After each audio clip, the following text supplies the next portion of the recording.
നമസ്കാരം, ഭാരത് ലൈവിലേക്ക് സ്വാഗതം. KSRTCയെ രക്ഷിക്കണമെന്ന് രാജീവ് ചന്ദ്രശേഖരനോട് അഭ്യർത്ഥിക്കുകയാണ് KSRTC എംപ്ലോയീസ് സംഘം. വോട്ട് അഭ്യർത്ഥിച്ച് തമ്പാനൂർ സ്റ്റേഷൻ സന്ദർശിച്ചപ്പോഴാണ് ജീവനക്കാരെല്ലാവരും ചേർന്ന് തങ്ങളുടെ പ്രശ്നങ്ങൾ വിശദീകരിച്ച് നിവേദനം കൊടുത്തത്. KSRTCയെ രക്ഷിക്കാൻ കേന്ദ്രം അടിയന്തരമായി ഇടപെടണമെന്നാവശ്യപ്പെട്ട് തിരുവനന്തപുരത്തെ NDA സ്ഥാനാർത്ഥി രാജീവ് ചന്ദ്രശേഖരന് നിവേദനം ഇവർ നൽകിയിരിക്കുകയാണ്. KSRTCയെ ജനകാര്യപ്രദമായി നിലനിർത്താനും കൂടുതൽ തൊഴിലവസരങ്ങൾ സൃഷ്ടിക്കുവാനും കഴിയുന്ന വിധത്തിലുള്ള പരിവർത്തനങ്ങൾ കേന്ദ്ര സർക്കാർ പദ്ധതികളിലൂടെ നടപ്പിലാക്കാൻ അടിയന്തരമായി ശ്രദ്ധ നൽകണമെന്നതാണ് ഇവരുടെ ആവശ്യം. സാധാരണക്കാരുടെ ആശ്രയമാണ് KSRTC. എന്നാൽ അതിന്റെ നിലനിൽപ്പിന് തന്നെ ഭീഷണിയാകും വിധത്തിലുള്ള നയങ്ങളാണ് കേരള സർക്കാർ കൈക്കൊള്ളുന്നത്. കാലപ്പഴക്കം ചെന്ന വാഹനങ്ങൾക്ക് പകരം നൽകാനോ പുതിയ ജീവനക്കാരെ നിയമിക്കാത്തതുമൊക്കെ വലിയ പ്രതിസന്ധികൾ സൃഷ്ടിക്കുന്നുണ്ട്. ദേശസാൽകൃത റൂട്ടുകളിൽ പോലും സർവീസ് നടത്താൻ സാധിക്കുന്നില്ല എന്നതെല്ലാം ജീവനക്കാർ സമർപ്പിച്ച നിവേദനത്തിൽ പറയുന്നുണ്ട്.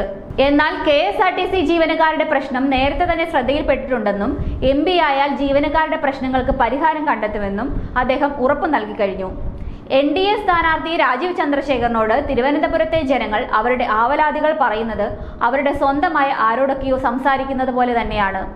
ഇനിയെങ്കിലും തങ്ങളുടെ നാടിന് ഉന്നതി ഉണ്ടാകണമെന്നും അത് കൊണ്ടുവരാൻ രാജീവ് ചന്ദ്രശേഖരന് കഴിയുമെന്നുള്ള പ്രതീക്ഷയിൽ തിരുവനന്തപുരം ജില്ലയിലെ തീരദേശ മേഖലയിലെ ജനങ്ങളാണ് അവിടെ ഏറ്റവും അധികം പ്രതിസന്ധി നേരിടുന്നത്.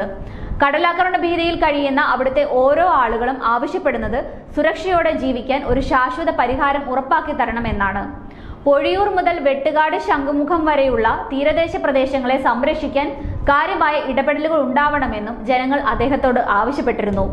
തിരഞ്ഞെടുപ്പ് പ്രചരണങ്ങൾക്കിടയിൽ ജനങ്ങളുടെ കാര്യങ്ങൾ കേൾക്കാൻ ഏറെ സമയം അദ്ദേഹം മാറ്റിവെക്കുകയും ചെയ്യുന്നുണ്ട്. എന്നാൽ ജനങ്ങളുടെ ഈ ആവശ്യത്തിന് മറുപടി പറയാൻ അദ്ദേഹത്തിന് ഏറെ ആലോചിക്കേണ്ടി വന്നിട്ടില്ല. തീരശോഷണം മൂലം തീരദേശവാസികൾ അനുഭവിക്കുന്ന പ്രയാസങ്ങൾ മനസ്സിലാക്കിയെന്നും പരിഹാര നടപടികൾ ഉടനെ ഉണ്ടാകുമെന്നും രാജീവ് ചന്ദ്രശേഖർ ഉറപ്പു നൽകി കഴിഞ്ഞു. ശാസ്ത്രീയമായ പഠനങ്ങൾ നടത്തി തിരുവനന്തപുരത്തെ തീരമേഖലയുടെ പ്രശ്നങ്ങൾക്ക് പരിഹാരം കണ്ടെത്താൻ കേന്ദ്ര സർക്കാരിന്റെയും സഹായങ്ങൾ ഉറപ്പാക്കുമെന്നും രാജീവ് ചന്ദ്രശേഖർ ജനങ്ങൾക്ക് ഉറപ്പ് നൽകിയിട്ടുണ്ട്.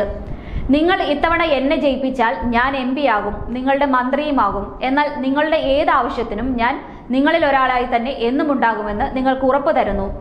ആ ഉറപ്പാണ് ഇനി തിരുവനന്തപുരത്തെ ജനങ്ങളുടെ കരുത്തും.